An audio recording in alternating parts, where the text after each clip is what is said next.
இன்னைக்கு மேட்ச்ல நடந்த உருப்படியான ஒரே ஒரு நல்ல விஷயம் தலதரிசனம் மட்டும்தான். அது தவிர வேறு எதுவுமே இல்லை. சிஎஸ்கே டீமுக்காக மற்ற டீம் கடுமையாக உழைச்சாலும் கடைசி வரை பிளே ஆஃப் போகிறதுக்காக சிஎஸ்கே டீம் கடுமையாக உழைக்கலங்கிறதா நான் சொல்லுவேன். எனக்கு யார் உழைச்சாலும் பிடிக்காது. லைஃப்ல உழைக்காம சந்தோஷமா இருக்கிறதுக்கு என்கிட்ட நிறைய ஐடியாஸ்.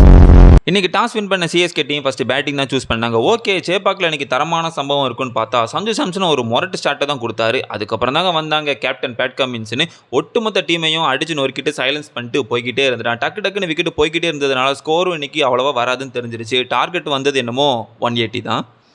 இருந்தாலும் இந்த சர்ஃப்ராஸ் கானை எதுக்கு வெளியே உட்கார வச்சிருக்காங்கன்னு எனக்கு தெரியவே இல்லை. அது என்ன கொஸ்டின் கூட எனக்கு தெரியல. இருந்தாலும் இன்னைக்கு மேட்ச்ல நடந்த உருப்படியான ஒரே ஒரு விஷயம் தலதரிசனம் மட்டும்தான். இதை தாண்டி இந்த டார்கெட்டை எஸ்ஆர்எச் வந்து ஈஸியாக சேஸ் பண்ணிடுவானுங்க. ஹெட்டுக்கும் அபிஷேகம் பத்தாதுன்னு பார்த்தா அவனுங்களும் டக்குன்னு அவுட் ஆகிட்டு போயிட்டாங்க. ஓகே, மேட்ச் இன்னைக்கு நம்ம பக்கம் தான் அப்படின்னு பார்த்தா அதுக்கப்புறம் வந்த ஹென்ரிக் கிளாஸனும் இஷான் கிஷனும் ஒரு குட்டியடியில் முரட்டடியை போட்டு மேட்ச் அவங்க பக்கம் கொண்டு போயிட்டாங்க. பிளே ஆஃப் போகிற கனவை அப்படியே மண்ணள்ளி போட்டு மூடி விட்டாங்க தான் சொல்லணும். இந்த வருஷம் சிஎஸ்கேக்கு வந்து கடுமையான மோசமான நிலை தான். ஓவராலாக என்ன நடந்துச்சுன்னா இப்போ தோல்வி அடையும் போதும் அந்த பழிய நான் தான் ஏத்துக்கணும்.